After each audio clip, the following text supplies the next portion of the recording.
Ada sebuah kisah sangat menarik, saya mengambil satu sisi saja. Rasulullah SAW di penghujung pada saat-saat beliau menjelang sakit. Emang Rasulullah itu jarang sakit karena kita lihat pola makan dan pola hidupnya itu luar biasa, tertata dengan baik. Sejak dari kecil sampai besar pun planning itu luar biasa. Rasulullah diatur oleh Allah Subhanahu wa taala tahapan-tahapan hidupnya sampai meninggal luar biasa. Suatu saat Rasulullah pada saat menjelang sakitnya juga dia memanggil Bilal. Wahai Bilal, tolong panggilkan teman-teman semua untuk berkumpul di masjid. Dipanggillah sama Bilal teman-teman semua di masjid, karena Rasulullah sudah mulai, mungkin dia merasa ada tanda-tanda pada diri beliau setelah sakit.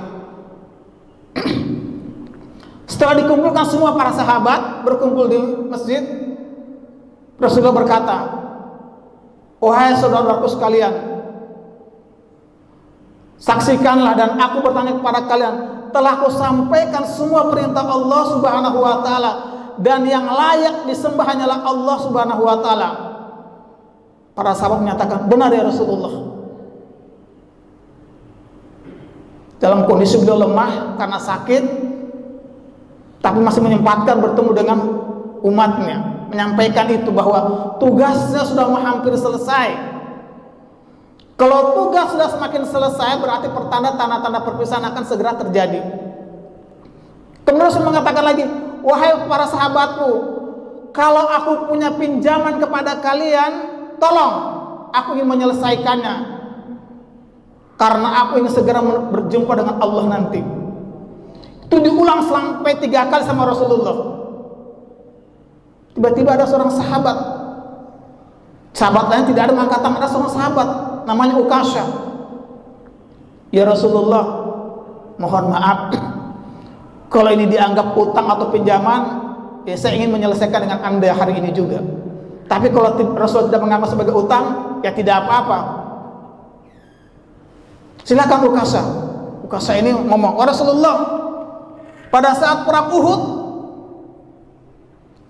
Anda menunggang kuda, kemudian mencambuk ke belakang kuda, dan cambukan itu kena tubuh saya. Kalau ini dianggap sebagai utang, tolong dibayar hari ini juga. Apa kata Rasulullah? Ya, itu utang, akan saya bayar, kata Rasulullah. Bayangkan bagaimana reaksi para sahabat pada saat melihat Ukasha ini. Rasulullah manusia yang sangat luar biasa, yang kita lihat dari segala macam apapun itu luar biasanya. Tiba-tiba Ukasha mengatakan, kalau itu utang, saya harus menyelesaikan hari ini, kata Rasulullah. Sahabat melihat, ini Ukasha luar biasa beraninya sama Rasulullah.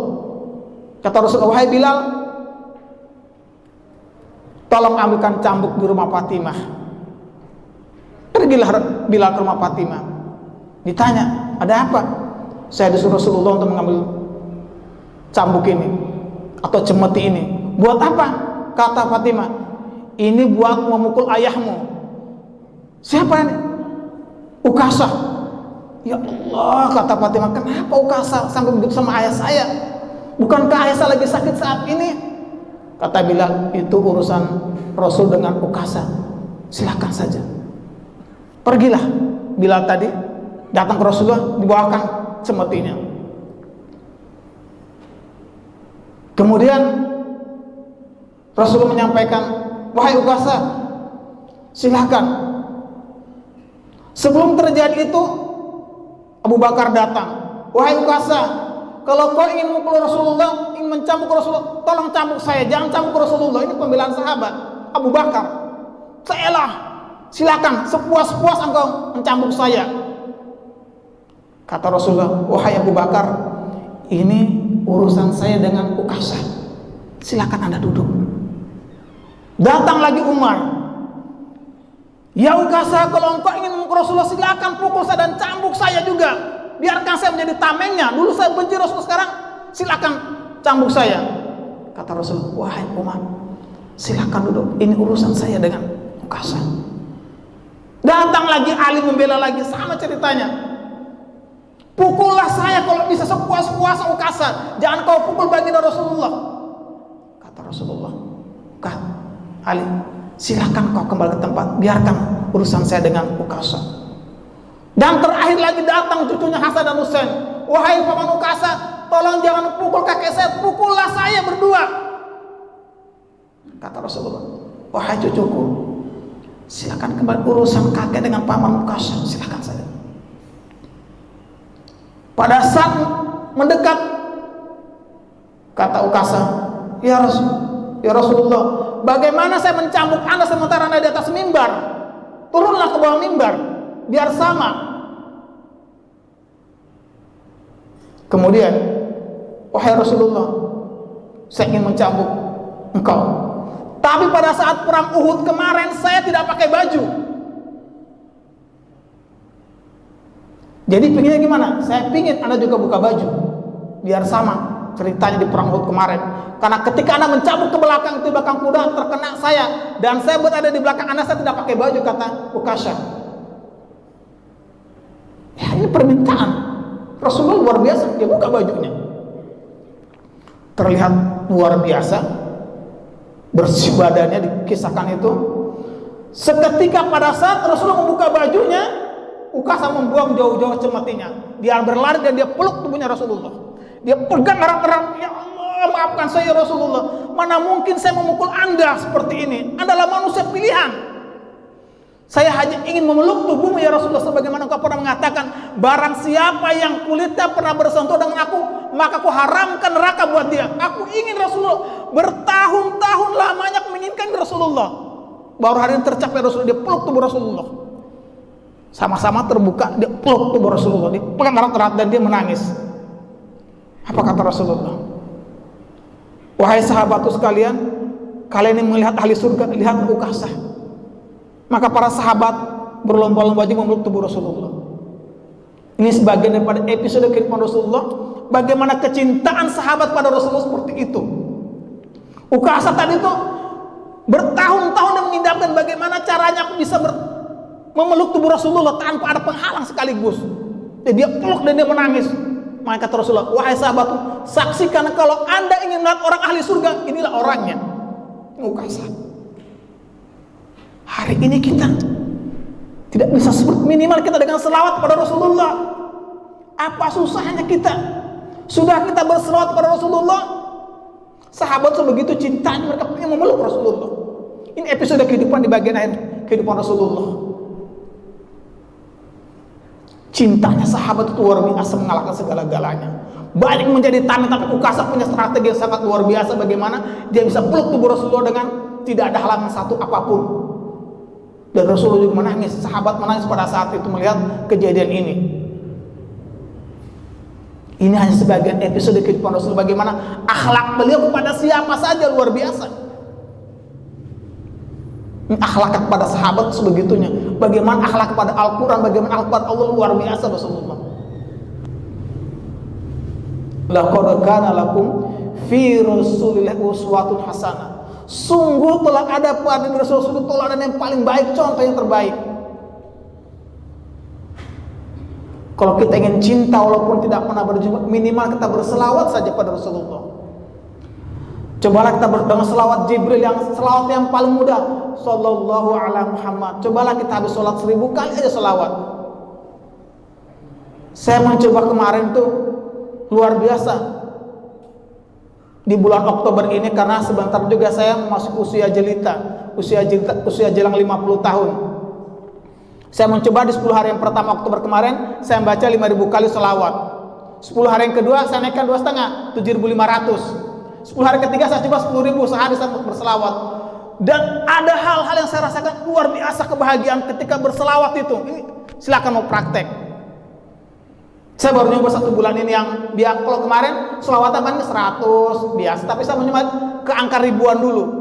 10 hari pertama 5.000, 10 hari kedua 7.500, 10 hari ketiga ini saya nyoba 10.000. Waktunya kapan? Saya ba'da subuh gini biasa 2.500, nanti ba'da asar 2.500, ba'da isya 2.500, menjelang tidur 2.500, jadi pas 10.000. Ada perasaan yang enak pada diri kita berselawat.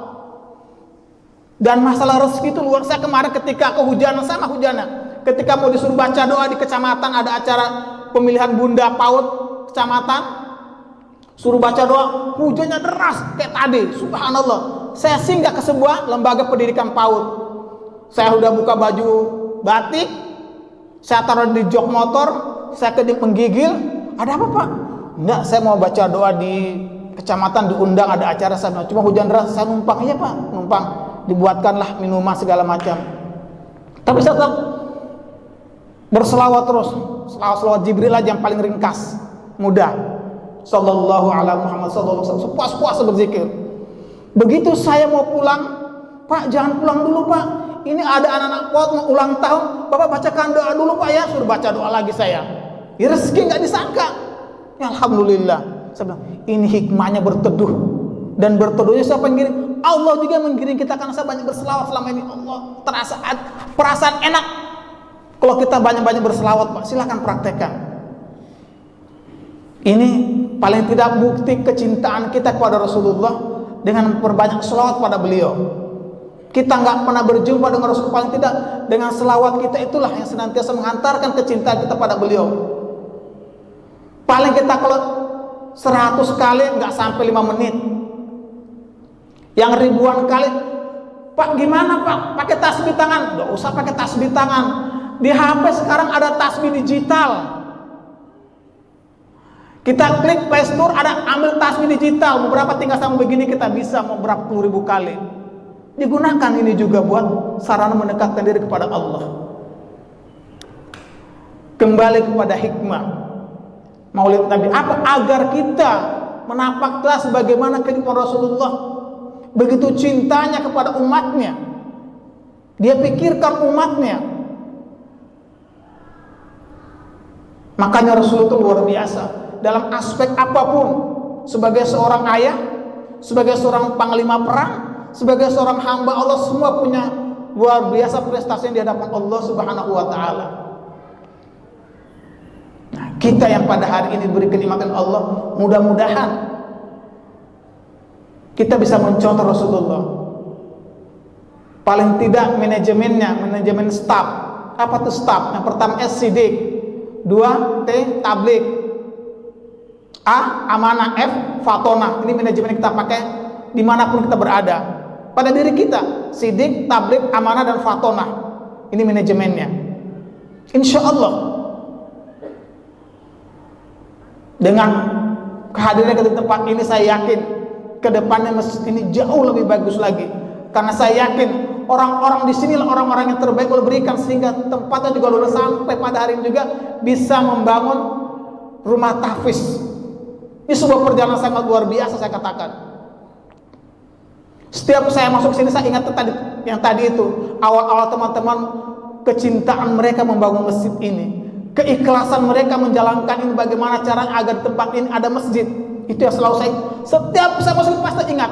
Subhanallah, luar biasa perjuangan teman-teman angkatan perintis ini. Kita mungkin angkatan penikmat, nggak tahu di belakang, mudah-mudahan kita nggak menyampai angkatan perusak nanti. Kalaupun rusak, ada muncul lagi angkatan perintis lagi kemudian hari. Dan perjuangan luar biasa. Modelnya saya tuh dari awal saya gimana model itu, subhanallah sekarang jadi juga. Dan mudah-mudahan ini jadi sentral kegiatan. Sekarang tuh banyak orang berlomba-lomba membangun masjid. Contohnya Istiqomah lagi bangun lagi sekarang. Desainnya luar biasa, dia punya target 2 tahun selesai. Itu mungkin skalanya internasional, modelnya tuh masjidnya itu terbagus nanti tuh. Yang Istiqomah lagi dibangun sekarang. Yang kedua, rumah sakit Pertamina juga berlomba-lomba membangun juga masjidnya sama. Dan As-Salam juga berlomba-lomba membangun, subhanallah, ada rumah tahfiznya sekarang. Ini prestasi yang luar biasa. Dan mudah-mudahan dengan teman-teman kita yang ditahfiz senantiasa dengan doa-doa mereka Allah berikan keberkahan pada kita.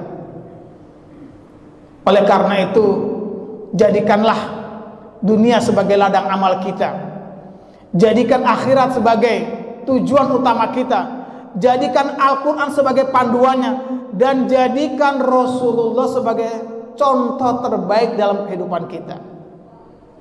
Mudah-mudahan kita diberikan nikmatan Allah pada pagi hari ini. Dan ingat juga, di setiap perjuangan kita itu ada 2 orang wanita di belakang kita, yaitu ibu kita dan istri kita di belakang, senantiasa membantu kita dalam perjuangan apapun. Kita tidak menafikan perjuangan mereka. Dan mudah-mudahan masjid ini kita berharap Allah Subhanahu wa taala sebagai sentral kegiatan kita, tempat kita bersama-sama. Alhamdulillah hari ini saya lihat sudah enggak berjarak lagi sudah. Di tempat saya masih berjarak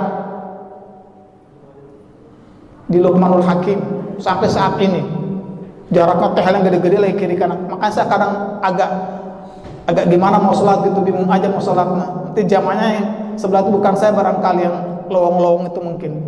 Sampai sekarang itu kembali kepada pengurus, kalau dia punya keberanian, kenapa tidak? Saya kadang sampai teman-teman, kalau kebetulan saya penilik lapangan di PAUD, Pak Suri, gimana tatap muka ini? Saya bilang diperpanjang.